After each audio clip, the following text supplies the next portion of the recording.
Warning, some viewers may be too lame to enjoy the following information. Medusa Steel Coaster seems to be one of the most seeked out roller coasters by coaster enthusiasts all over the world. For one, you guys can't seem to stop watching my off-ride video of the coaster. If you haven't seen it yet, link in description. And two, the ride just looks amazing. Just look at the way it hauls around the layout. People always seem to get excited whenever the ride is mentioned. The coaster is located in Mexico City, and for most, it seems to be a ride that is very hard to access. There are not a lot of theme parks in Mexico, and most coaster enthusiasts typically plan a large trip to a different country around multiple parks, like the trip I took to Japan. So taking a trip to Mexico to ride Medusa Steel Coaster makes the trip very special. Unless you happen to be a normal person who goes sightseeing and visits tourist or cultural attractions besides theme parks, then this trip makes total sense for you. Anyways, Medusa Steel Coaster was built by Rocky Mountain Construction, or RMC, and opened in June of 2014.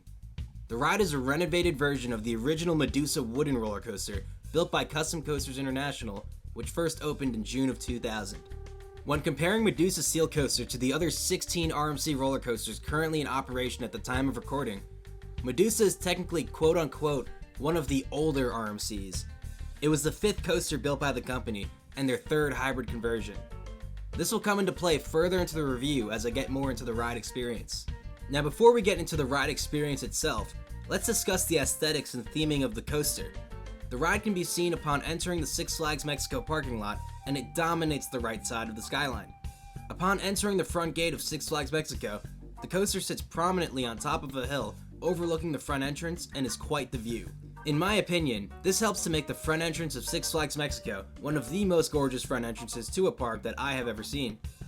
The ride also features a funhouse element early in the queue line where you walk through a house contorted by Medusa as she alters your reality with slanted stairways, rooms, and hallways. It is quite disorienting. The queue line then twists and wraps itself around Medusa Steel Coaster, offering you some very excellent views of the ride. You can even walk right next to the first drop and then around and under most of the coaster.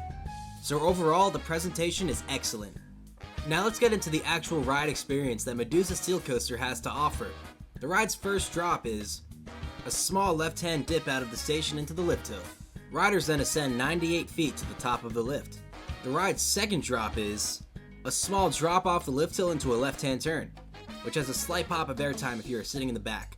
Now the ride's third drop, and I guess technically the first drop, is where the action starts. The train enters RMC's first barrel roll drop, and honestly, I like this drop more than the one on Twisted Timbers at King's Dominion or Storm Chaser at Kentucky Kingdom. It felt the steepest out of the 3 barrel roll drops, and the amount of structure you drop through and around is so impressive. Twisted Timbers and Storm Chaser feature more hang time on their drops, but the one on Medusa Steel Coaster accelerates down much faster, and I personally preferred dropping through and around the structure of the ride and then into the ravine more. The ride then enters a tight right-hand turn that hugs the ground. There are quite a few of these turns scattered on the coaster, and these help to shape the personality of the ride. You then shoot up into the first airtime hill on the ride, which offers quite a good amount of ejector airtime. This element is also a turnaround, so you get airtime going into the turnaround, as well as on the drop out of the turnaround. It's a great element. Following this is a left-hand turn that hugs the ground. The feeling of speed during these turns is great. Next, you enter a rapid upward left-hand turn. You unbank at the top and enter one of the best drops on the ride. If you are sitting in the back, you get absolutely whipped down this drop with some great ejector. And don't worry, if you're sitting in the front row, you will still get airtime down this drop. This drop sends you hurtling back towards the ground. You then rise up and enter a snappy left-hand bank turn, which gives some great airtime as you snap into the bank. You swoop around the outside of the first turnaround and enter the ride's second inversion, a classic Rmc Zero-G Roll. The train absolutely hauls through the roll, but offers some great hang time, and it feels like you are going slower than you actually are. You then drop into a ground-hugging right-hand turn and enter an off-axis airtime hill. This hill offers some great ejector as you bank left and then right again. Following this, you zip through a right-hand turn that's just a few feet off the ground and enter the most normal element on the coaster, a camelback. Now, I was actually pretty disappointed with this hill, as it looks so good in videos, and in my opinion, it only offered some strong floater airtime, even in the back row. Following this camelback is another ground-hugging left-hand turn, followed by a sharp left-hand upward turn into one of the best elements on the ride, a super long downward barrel roll. This has to be one of the best inversions I've ever experienced on an RMC coaster. The roll feels super long and the hang time is the strongest I've felt on any of their coasters. The roll slaps. The The roll then takes you back down to the ground where you enter a sharp left-hand turn and enter a quick uphill rise into the final brake run. This offers you a good pop of ejector towards the front of the train and some decent floater towards the back. Overall, this coaster is absolutely amazing, and I know that many enthusiasts would absolutely love it. It was without a doubt one of the best in the world. Now here's where I think the experience suffers a little compared to the quote-unquote newer coasters built by RMC. For one, as powerful as the ride appears in videos, I actually found several of the quote-unquote newer RMCs to offer a more intense ride experience. While Medusa Steel Coaster offers some great ejector and floater airtime, I found the airtime to be weaker than some of the other coasters like Twisted Colossus, Steel Vengeance, Twisted Timbers, Twisted Cyclone, Outlaw Run, and especially Storm Chaser. Now when I rode Medusa, it was only running a 5-car train instead of the normal 6-car train, so this may have affected the ride experience, but you can't deny the ride was still hauling, just like it normally does with a 6-car train, but having the 6th car may have increased the abundance of airtime. Now if you're curious why the ride was only running a 5-car train, it is due to the rehab schedule of the coaster. The ride is open year-round, and during the less busy times of the year, the park will rehab 1 car from each train at a time. This allows the coaster to operate with 2 trains, just at a slightly reduced capacity. Kudos to Six Flags Mexico. Also, the ride just didn't feel as intense as some of the other coasters built by RMC. I think this had a lot to do with the ground-hugging turns, which are not very intense, since RMC coasters do not feature a high amount of positive Gs. Alan Schilke himself has even admitted that he does not design his coasters with a high amount of positive Gs to make them more re-rideable, and this is absolutely true. I could ride any of his coasters all day long. By the way, if you're curious, Alan Schilke is the god of RMC. He designs the coasters. So if you're a person like me who enjoys all the most intense moments packed into one ride, well, Medusa Steel Coaster isn't always hurtling your body through an intense element, but some people may like that. Also, something I found interesting is that most of the hills on Medusa Steel Coaster are nearly the same height.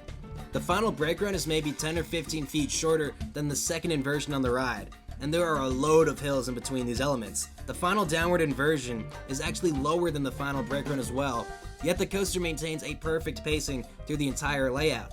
In fact, Medusa Steel Coaster is the only RMC to feature anti-rollbacks on the climb into the final brake run due to its high height off the ground. This is to help prevent the coaster from saddling or valleying into the final brake run when it's running a little slow. And for you people who are obsessed with smoothness, yes, this ride is very smooth. There is the occasional hitch between track joints or vibrations, but is nothing to complain about. Now, where do I rank Medusa Steel Coaster? Now, I'm not quite sure where I rank the coaster, as I've been on 423 of them, but the ride absolutely gets a 10 out of 10. There are only a few coasters that I consider perfect, and this is one of them. I think the layout of Medusa Steel Coaster is one of the best around and is super unique. The way the ride flows from element to element is perfect, and you feel like you're surfing around the track, and it's super cool. The ride offers plenty of ejector and floater airtime. It may not be as powerful as some of the other coasters built by RMC, but it is still better than the airtime found on most other coasters. If I had to make a comparison with the airtime, Medusa is like taking a ride on El Toro at Six Flags Great Adventure, which already has some amazing ejector airtime. And then most other RMCs are like taking a ride on Skyrush at Hershey Park, which has even more intense ejector airtime. Now, El Toro does have stronger airtime than Medusa, but still, it's still awesome. I also love the barrel roll drop, which whipped down and around the structure of the ride and into the ravine at the bottom. And the hang time on the last inversion was ridiculous. That has to be one of my favorite inversions ever. I guess if I had to rank the coaster, I would place it as an upper middle tier RMC compared to the other RMC coasters I have ridden. I think I would rank Steel Vengeance, Outlaw Run, Twisted Colossus, Twisted Timbers, and Lightning Rod above Medusa. But the ride is still amazing.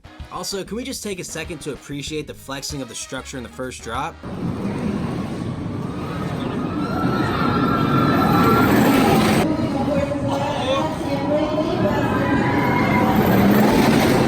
And yes, this is completely safe. This is how wooden structures absorb all the forces placed by the train. So that is going to conclude my review of Medusa Steel Coaster. I'll be posting a review of Superman El Ultimo Escape soon as well. I have a few of the Coaster Idiot episodes from our Mexico trip linked below. Be sure to check them out, link in description. Anyways, thanks for watching guys, peace.